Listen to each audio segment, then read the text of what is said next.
आज हम इस वीडियो में क्लास 10 का इंट्रोडक्शन चैप्टर 3 का pair of linear equation in two variables मतलब दो चर वाले रैखिक समीकरण का इंट्रोडक्शन जानेंगे। तो चलिए हम इंट्रोडक्शन आज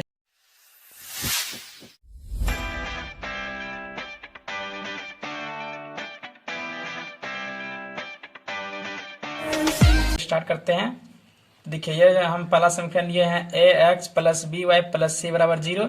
इसमें देखिए इसको जो हम बोलते हैं कोफिशिएंट और इसको हम बोलते हैं एक्स या वाई के टर्म में जो रहता है उसको हम बोलते हैं वेरिएबल और ये जो मेरा आता है कांस्टेंट, ये होता है मेरा कांस्टेंट। देखिए यहाँ मेरा क्या है, pair of linear equation in two equation, तो इसमें टू नहीं है, ये मेरा pair of linear equation two नहीं हुआ, इसमें टू लाइन हमको होना चाहिए। तो देखिए यहाँ पर हम लिए उदाहरण a1x plus b1y plus c1 बराबर 0, a2x plus b2y plus c2 बराबर 0। यदि इसमें टू लाइन मेरा हुआ तो ये मेरा हुआ जनरल इक्वेशन दो चर वाले रैखिक समीकरण का, ये मेरा हुआ व्यापक रूप। ये क्या हुआ मेरा व्यापक रूप। तो इसमें जो हम देखिए एक उदाहरण लेते हैं इसका, इसी को हम बोलते हैं pair of linear equation in two variables.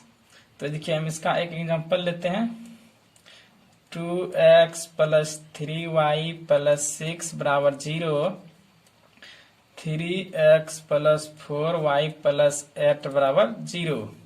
ये जो मेरा है pair of linear equation in two variables, तो ये मेरा हुआ इसका व्यापक रूप। इसी को हम जो बोलते हैं दो चर वाले रैखिक समीकरण बोलते हैं। तो हम नेक्स्ट अब जानेंगे इसका मेथड सॉल्व करने का।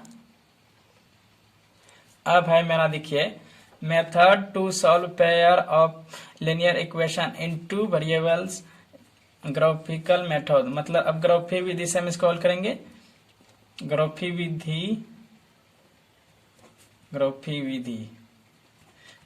से हम कैसे कंडीशन होता है उसको हम जानेंगे। देखिए यहाँ पर मेरा है, इसी की तरह हम देखिए इस पर एक एग्जांपल लेते हैं, जैसे a1x plus b1y plus c1 बराबर 0, a2x plus b2y plus c2 बराबर 0। तो इसका हम एक एग्जांपल लेते हैं। देखिए एग्जांपल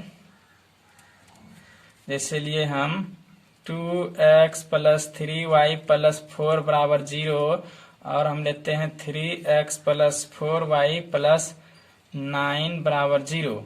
तो इसको देखिए a2 बराबर b1 बाय b2 करके देखिए इसका a1 का मान क्या है मेरा यहाँ 2 और a2 का मान क्या है 3, मतलब यहाँ 2 हुआ और a2 का मान क्या है मेरा 3 बराबर b1 का मान क्या है 3, b2 का मान क्या है 4। तो यहाँ जो मेरा हो गया देखिए ये दोनों बराबर नहीं हुआ तो इसको बराबर कर देंगे, यहाँ भी नोट बराबर, मतलब a1 बाय a2 बराबर नहीं होगा b1 बाय b2। तो ये मेरा देखिए इसको ऐसा जब कंडीशन मेरा होगा तो इसको हम बोलते हैं इंटरसेक्टिंग लाइन। तो देखिए इसको हम लिखेंगे intersecting lines.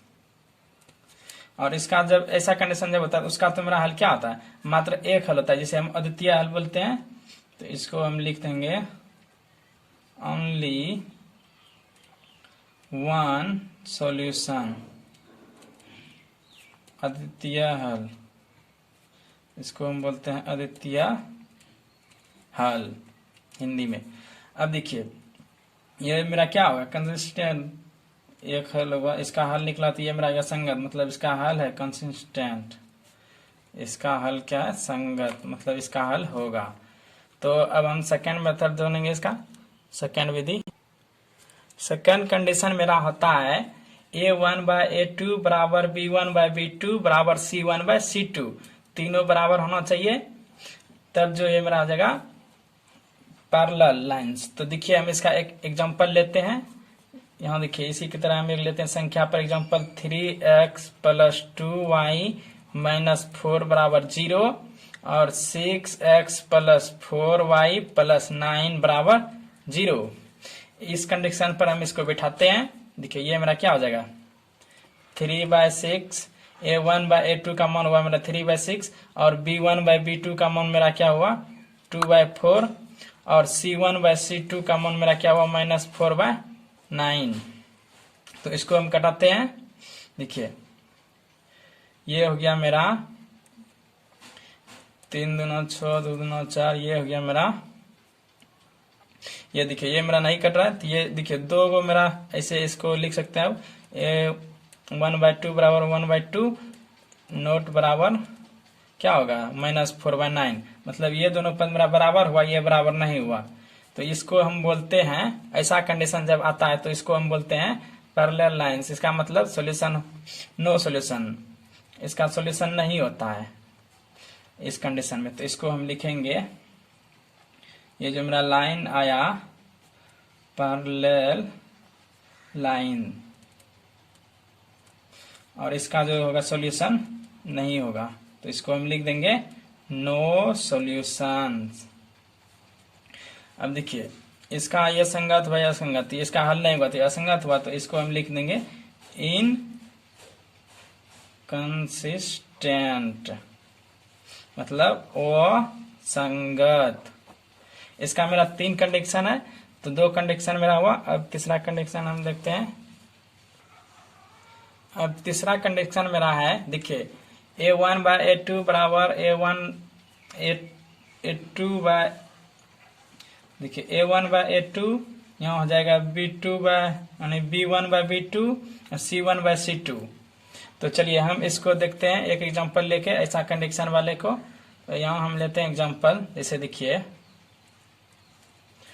2x plus 3y plus 4 बराबर 0 और लेते हैं 4x प्लस 6y प्लस 8 बराबर 0। तो इसको हम इस कंडीशन पर बैठाते हैं। देखिए यहाँ मेरा हो जाएगा a1/a2 तो 2/4 बराबर b1/b2, तो b के 1 के जगह क्या है 3 और b2 के जगह क्या है 6, तो 3/6 बराबर c1/c2, तो c1 क्या है 4 और c2 क्या है 8। तो ये देखिए इसको कटा देंगे पहले, 3 का 3 है, 3 9 6 4 का 4 4 9 8 बराबर 0। इसको कर देंगे, इस कंडीशन हम 0 नहीं करेंगे। इसको देखिए ये हो गया मेरा 1/2 1/2 1/2। जब तीनों मेरा बराबर हो गया तो इसे हम बोलते हैं कंसिस्टेंट लाइन, मतलब इसका जो है बहुत हल होगा, अनेक हल। तो इसको हम लिख देंगे। देखिए यहाँ मेरा तीनों बराबर हो गया, a1/a2 बराबर b1/b2 बराबर c1/c2। तो इसको हम लिखेंगे कंडीशनल लाइंस, और फिर ये जो मेरा हो गया इसका हल क्या होगा इंडेफिनिट, मतलब बहुत इसका हल होगा। तो इसको हम लिखेंगे इनफिनिटली मनी सॉल्यूशंस। तो ये मेरा क्या होगा कंसिस्टेंट, मतलब संगत इसका हल है। इसको हम लिखेंगे कंसिस्टेंट, संगत। अब जो हम इसका देखेंगे सॉल्व करने का मेथड। देखिए यहाँ जो है मेरा 2 चर वाले रैखिक समीकरण को हल करने का, इसमें 3 विधि का हम पढ़ेंगे क्लास 10 में। तो चलिए हम 3 विधि देखिए, इंग्लिश में इसको हम बोलते हैं method of solve pair of lines equation in 2 variables algebraic method. तो इसका 3 विधि है। पहला विधि हम इसको देते हैं, पहला विधि मेरा हिंदी में इसको बोलते हैं प्रतिस्थापन विधि, सब्स्टिट्यूशन मेथड, जिसको इंग्लिश में बोलते हैं। तो चलिए हम इसको सॉल्व करने का तरीका जानते हैं, इसे कैसे सॉल्व करते हैं। इसमें जो होता है ना प्रतिस्थापन विधि में, इसमें हम सबसे पहले इक्वेशन फर्स्ट से मान निकालते हैं x या y का, फिर उसको हम इक्वेशन सेकेंड में रखते हैं, फिर जाके जो मान निकलता है उसको हम पुट करते हैं। तो चलिए हम इक्वेशन फर्स्ट से चलते हैं। तो इसको हम सबसे पहले लिखेंगे इक्वेशन फर्स्ट से। देखिए क्या दिया है x प्लस वाई बराबर 16।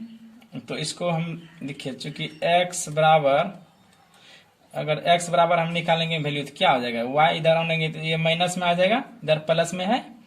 तो चलिए ये मेरा हो गया, इसको हम मान लेंगे इक्वेशन थर्ड मान लिए।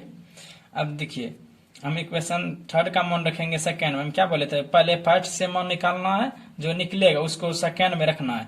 अब चलना है हमको इक्वेशन सेकेंड से।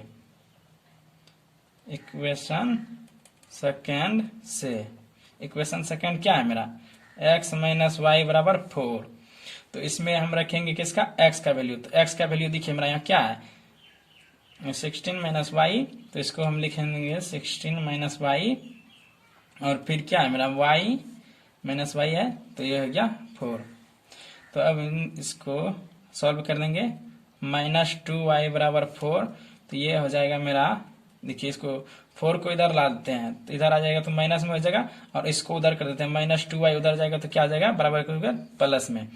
तो देखिए 16 माइनस 4, तो ये हो गया मेरा 12 बराबर 2y। ये देखिए इसको हम कटा सकते हैं, ये हो गया 6, क्योंकि इसलिए ये जो मेरा हो गया y बराबर 6। अब इसको हम y का वैल्यू देखिए, यहाँ पर y का वैल्यू अगर जो हम इस समीकरण थर्ड में रख देंगे तो ये देखिए मेरा x का वैल्यू निकल जाएगा। तो हम यहाँ पर लिखेंगे y का मान समीकरण थर्ड में रखने पर, तो मेरा समीकरण थर्ड क्या है, x बराबर 16 माइनस वाई। तो ये देखिए y का वैल्यू मेरा क्या था, 6। तो ये हो गया मेरा 10। तो अतः हम इसको लिख देंगे x बराबर 10 और y बराबर 6 आंसर। तो हम अब देखेंगे इसका दूसरा मेथड सॉल्व करने का। तो देखिए यहाँ पर मेरा दूसरा मेथड यहाँ है इलिमिनेशन मेथड, मतलब विलोपन विधि जिसको हिंदी में बोलते हैं। इसमें हम क्या करते हैं, कटाते हैं, मतलब दोनों को इक्वल करके चिन्ह बदल कर कटाते हैं। किसी ये दोनों जैसे समीकरण है, इसमें हमको पहले 2 और यहाँ देखिए 3 है, यहाँ 2 है, इस दोनों को सेम करके या फिर इस दोनों को सेम करके संख्या को किसी भी संख्या से हम गुना करके पहले इसको इक्वल कर देंगे, फिर हम इसको कटा के हल निकालेंगे। तो इस मेथड में हम यही करते हैं। तो देखिए हम जो यहाँ पहले समीकरण फर्स्ट गुना कर देते हैं, यहाँ देखिए मेरा जो है यहाँ पर प्लस माइनस है, तो इसको हम कटाते हैं, ये कटाने में आसान हो जाएगा। यहाँ 4 है, तो इसमें हम गुना कर देते हैं 2 से, तो ये मेरा हो जाएगा 2 9 4, इसमें 1 कर देंगे, 4 गुना 4। तो अब दोनों समीकरण को हम गुना करते हैं। देखिए ये हो गया मेरा 3x, इस समीकरण को 1 से गुना करेंगे तो मेरा यही हो जाएगा, पूरा समीकरण यही उतर जाएगा, 3x प्लस 4y बराबर 10। इसको अब 2 से गुना कीजिए, तो ये देखिए 2 दूना 4x माइनस 2 दूना 4y, और ये देखिए ये हो गया मेरा 2 दूना 4 बराबर। तो इसको हम कराते हैं, प्लस माइनस ये कट गया, इसको हम यहाँ पर लिख देंगे जोड़ने पर। इसको हम जोड़ रहे हैं तो ये प्लस माइनस नेगेटिव और पॉजिटिव चिन्ह, तो ये मेरा कट जाएगा। तो ये मेरा हो गया जोड़ने पर, देखिए 4 3 7x, ये हो गया मेरा 10 4 14। तो इसको हम कटा सकते हैं, 7 9 14, चूंकि इसलिए x बराबर मेरा क्या हो गया 2। अब देखिए हम इसका जो मान है ना, ये जो निकला x का, हम इसको किसी भी समीकरण में निकाल रख के मान को y का मान निकाल लेंगे। तो देखिए हम समीकरण इसको चलते हैं फर्स्ट में, यहाँ लिखेंगे हम x का मान समीकरण फर्स्ट में रखने पर। तो मेरा समीकरण फर्स्ट क्या है उसको हम पहले उतार लेंगे, 3x प्लस 4y बराबर 10। तो इसमें हम x का वैल्यू मेरा यहाँ क्या है 2, तो इसको हम यहाँ पर रखेंगे। तो देखिए 3 गुना 2, x का वैल्यू यहाँ रखे 2 प्लस 4y बराबर 10। तो ये हो गया मेरा 6 प्लस 4y बराबर 10। तो इसको हम अब 4y बराबर कर देंगे 10 माइनस 6, इधर प्लस में 6 है तो इधर आएगा तो माइनस में, इसलिए 4y हो गया मेरा 10 माइनस 6। तो ये हो गया 4 4 4 कैंसिल, क्योंकि इसलिए y बराबर मेरा क्या आ गया 1। अब जो है इसका वैल्यू हम देखिए x और y का वैल्यू निकल गया, तो यही मेरा हो गया आंसर। ये मेथड मेरा सबसे आसान मेथड होता है विलोपन विधि। तो हम अतः इसको लिख देंगे लास्ट में x बराबर जो निकला उसको लिख देंगे y x बराबर 2 और y जो है मेरा 1। तो ये हो गया मेरा सेकेंड। अब देखिए थर्ड नंबर का जो मेरा मेथड है वो है अलजेब्रिक मेथड, मतलब हिंदी में उसे बोलते हैं वज्रगुणन विधि। तो इसका हम एक एग्जांपल लेते हैं, इसको भी आप देख लीजिएगा ध्यान से कैसे इस विधि में हम सवाल को सॉल्व करते हैं। देखिए हम लिए 2x प्लस वाई माइनस 5 बराबर 0 और 3x प्लस 2y माइनस 8 बराबर 0। इसमें जो हम करते हैं सबसे पहले अपने मन से लेते हैं x y माइनस लेते हैं y को और 1, इसको बट्टे में इक्वल करके इतना सा सबसे पहले हम लिख देंगे इस विधि में अपने मन से। फिर देखिए जब x का हम मान निकालने के लिए इसको पहले x वाले टर्म को ढांप देंगे हम, जैसे x वाला है x का वैल्यू यहाँ पर ज्ञात करने के लिए हम सबसे पहले x वाले टर्म को ढक देंगे। तो इसको देखिए x वाले को ढक दिए और जो बात बचा उसको हम यहाँ पर उतार देंगे। तो देखिए y के बगल में मेरा b1 का वैल्यू क्या है, नहीं कुछ तो y के बगल में 1 छुपा रहता है तो उसको 1 लिख देंगे। फिर इसी के जस्ट नीचे वाले को लिखेंगे, मतलब b2 का ये वैल्यू हुआ, मतलब b1 का, तो b2 का वैल्यू क्या है 2, इसको 2 लिख दिए। अब जो फिर देखिए ये कांस्टेंट वाला टर्म बचा है तो कांस्टेंट वाला लिख देंगे -5 यानी c1 बाय c2, c2 का वैल्यू क्या है -8, इसको इसे घेर देंगे। y वाले को जब वैल्यू निकालना होगा तो हम y वाले टर्म को ढक देंगे।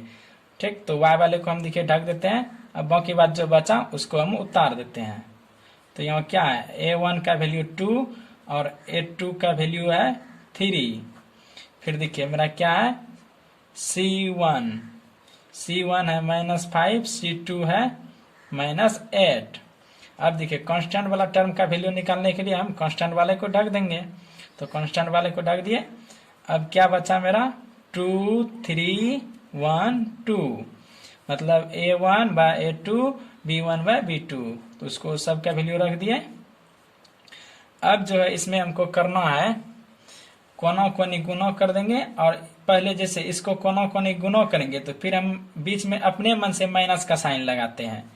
ठीक, तो चलिए हम इसको गुणा करते हैं। इसको लिखेंगे x बाय -8 गुना 1, तो क्या आ जाएगा -8। फिर अपने मन से माइनस का साइन बोले थे लगाना है, लगा दिए। फिर इसको अब गुणा करना है 5 गुना 2 यानी -5 गुना 2, तो -10 बराबर -y बाय क्या आ जाएगा, इसको फिर कोना कोना गुना करना 2 गुना -8, तो -16। फिर अपने मन से माइनस का साइन लगाए, फिर इसको गुना करना है कोना कोनी, क्या आ जाएगा -5 गुना 3, तो ये हो जाएगा -15। तो अब इसको भी करते हैं उसी तरह। ये देखिए 2 दूना 4 -3 का 3। तो इसको जो अब हम करेंगे थोड़ा सा सॉल्व कर लेते हैं। ये हो गया -8 प्लस 10 बराबर -y -16 प्लस 15 बराबर ये बराबर हो गया 1/4 में 3 गया 1। तो इसको यहाँ तक हम किए। अब जो हम इसको इधर लेते हैं,